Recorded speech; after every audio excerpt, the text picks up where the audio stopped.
Hello मेरे प्यारे दोस्तों, कैसे हैं आप? आई होप बहुत अच्छे होंगे दोस्तों। और आज का जो क्लास है दोस्तों, हमारा आज का जो टॉपिक है वो अलजेब्रा है। तो चलिए दोस्तों स्टार्ट करते हैं। स्टार्ट करने से पहले दोस्तों, अगर आप चैनल पे नए हैं तो वीडियो को पूरा देखें। यदि आपको ये वीडियो पसंद आता है तो दोस्तों को शेयर कीजिए, लाइक कीजिए और कमेंट करना ना भूलें। तो चलिए दोस्तों स्टार्ट करते हैं। दोस्तों जनरली अलजेब्रा में क्या होता है ना कि आप जब 6 क्लास में जाते हैं तो अलजेब्रा आपको वहाँ से ही मिलना स्टार्ट हो जाता है। और बच्चों का मैथ में इंटरेस्ट धीरे धीरे, अगर अलजेब्रा आपको समझ में नहीं आ रहा तो क्या होता है कि धीरे धीरे इंटरेस्ट खत्म होता जाता है। और मैं आपको अभी नहीं होने दूंगा, मैं आपको मैथ से काफ़ी अच्छी दोस्ती करा दूंगा अगर आप मेरा ये वीडियो पूरा अंत तक देखते हैं तो चलिए दोस्तों स्टार्ट करते हैं। जनरली दोस्तों अलजेब्रा में कौन कौन सा टर्म यूज होता है तो देखते हैं। आपने ABCD पढ़ा है तो जनरली क्या होता है, capital A, capital B, capital C और कैपिटल D। यानी ABCD का कैपिटल A, कैपिटल B और कैपिटल C और कैपिटल D,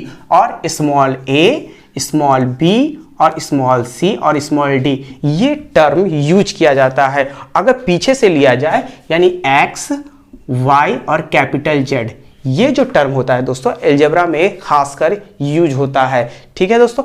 और उस अगर हम देखें तो 1 2 3 4 ये dot dot dot dot dot, यानी जहां तक अगर आप गिनती लेते हैं तो जनरली क्या होता है, इन दोनों का जो कॉम्बिनेशन होता है, जैसे मान लीजिए हमने यहां से x उठाया और ये इस यहां से 3 उठाया, तो ये क्या हो गया हमारा समीकरण, यानी इसे इक्वेशन बोलते हैं। तो इसे क्या बोलते हैं, अलजेब्रिक एक्सप्रेशन। इसे क्या बोलते हैं, अलजेब्रिक एक्सप्रेशन। यही हमारा अलजेब्रिक एक्सप्रेशन है। अब क्या है दोस्तों कि इन्हें हम लोग बोलते हैं वेरिएबल टर्म। इसे क्या बोलते हैं, वेरिएबल टर्म। और गिनती की जितनी संख्या है, जैसे 1 2 से लेकर जहां तक जो भी नंबर होगा उसे बोलेंगे कांस्टेंट। उसे क्या बोलेंगे दोस्तों, कांस्टेंट बोलेंगे। अगर आप हिंदी में पढ़ते हैं तो इसे बोलेंगे चर और इसे बोलेंगे अचर। देखिए दोस्तों, चर शब्द जनरली हम लोग ना आम भाषा में जानवरों को चरने जैसे संबंधित बोलते हैं। जैसे कि कोई जानवर चर रहा है, अब वो कितना चढ़ेगा ये आपको पता नहीं, तो उसी तरीके से x y z ABCD का वैल्यू क्या आएगा ये पता नहीं है, तो इन्हें हम वेरिएबल टर्म कहते हैं। यानी इनका वैल्यू जो होता है वो वेरी करता रहता है। जबकि गिनती की जो संख्या है 1 2 3 4, यानी काउंटिंग जो संख्या है वो क्या रहता है, चेंज नहीं होता, यानी वो क्या रहते हैं दोस्तों, कांस्टेंट रहते हैं। तो इन्हें हम क्या बोलते हैं, हिंदी में अचर कहते हैं। तो देखते हैं दोस्तों अब इसमें फैक्टर किसे कहते हैं, टर्म्स कितने टाइप के होते हैं और कोफिशिएंट किसे कहते हैं दोस्तों। तो चलिए देखते हैं दोस्तों।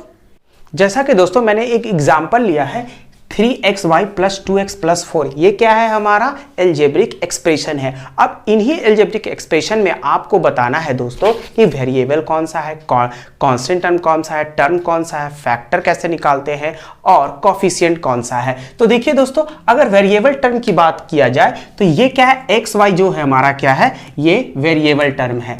यहाँ क्या है, वेरिएबल टर्म है दोस्तों, एक्स वाई क्या है, वेरिएबल टर्म है, और ये एक्स भी वेरिएबल टर्म है। ठीक है, तो हमने क्या पहचान लिया कि वेरिएबल टर्म कौन सा है।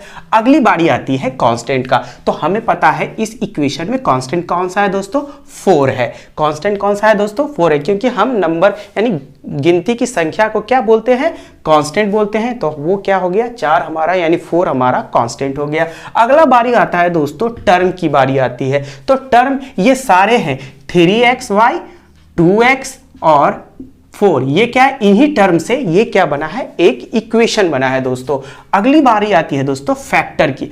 अब क्या है, 3xy, इनका हमें निकालना है फैक्टर। तो फैक्टर का मतलब ही होता है कि इन्हें अलग कर दो। तो 3 को अलग कर दो, x को अलग कर दो और y को अलग कर दो।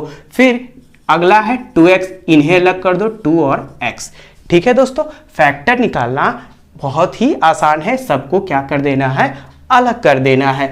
अगली बारी आती है दोस्तों, तो आती है कोफिशिएंट। आखिर कोफिशिएंट कहते कैसे हैं, तो देखिए दोस्तों, एक लेते हैं 3xy।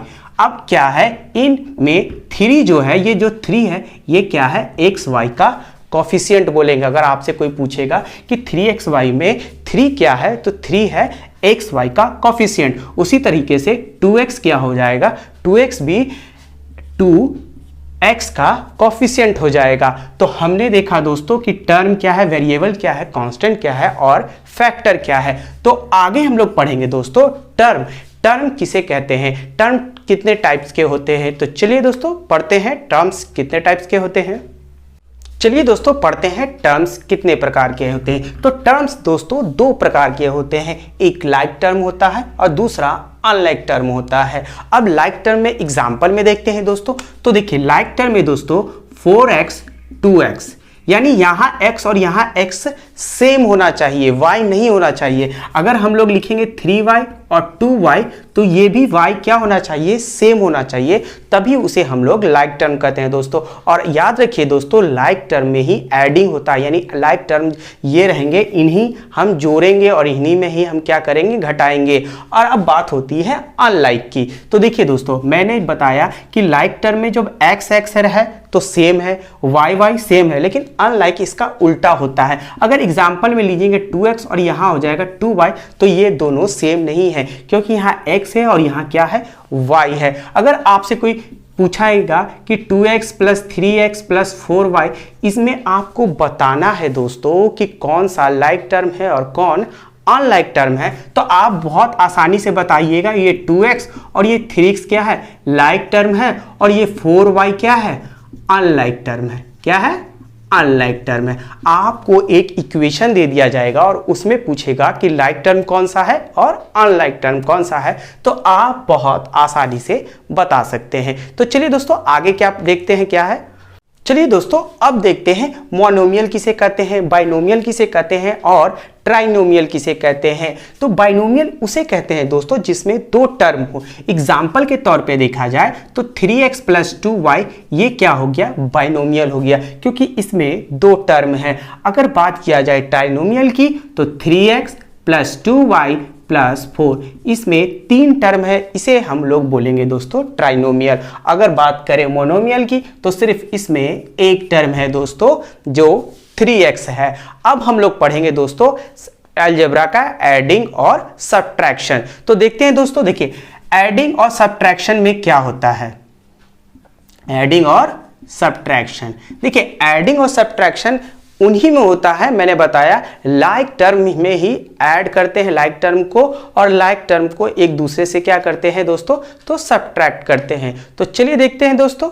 जैसा कि दोस्तों मैंने आपको बताया था कि लाइक टर्म में ही एडिंग और सब्ट्रैक्शन होता है एक दूसरे में, जो मैं आपको एग्जाम्पल के तौर पर बताना चाहता हूं। तो जैसा दोस्तों आप देख रहे हैं 3x plus 5x 2y plus 7y, अब क्या है कि इन में एडिंग होगा, तो ये 3x है और ये 5x है। बताइए दोस्तों क्या ये दोनों लाइक टर्म है ना, तो इन दोनों को हम लोग क्या कर देंगे, ऐड कर देंगे, तो कितना हो जाएगा, 8x हो जाएगा। अब क्या है यहाँ पे प्लस का साइन है, यहाँ प्लस है और यहाँ प्लस, तो प्लस प्लस क्या होता है दोस्तों, प्लस ही होता है साइन, तो हम यहाँ पे लिख देते हैं प्लस। अब यहाँ देखते हैं ये दोनों भी लाइक टर्म है, तो इन दोनों को जोड़ देंगे 7y और 2y, तो कितना हो जाएगा 9y।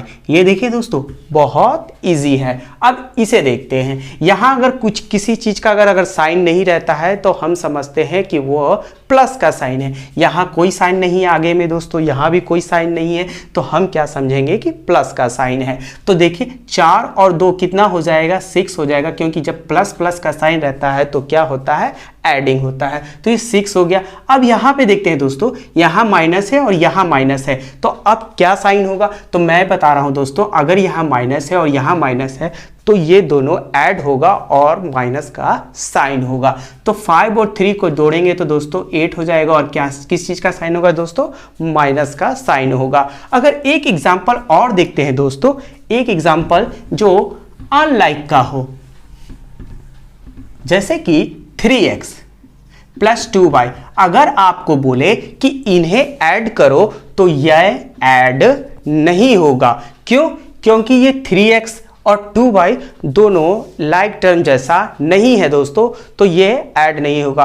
तो अब तो आपको समझ में आ गया ना दोस्तों कि लाइक टर्म ही आपको पहचानना है, फिर एक दूसरे से अगर एडिंग होता है तो ऐड करेंगे, अगर सब्ट्रैक्ट होता है तो सब्ट्रैक्ट करेंगे दोस्तों। तो चलिए दोस्तों फिर मिलते हैं नेक्स्ट क्लास में, जहां मैं आपको बताऊंगा अलजेब्रा का मल्टीप्लाई, यानी अलजेब्रा को एक दूसरे से कैसे गुना करते हैं और कैसे भागा देते हैं।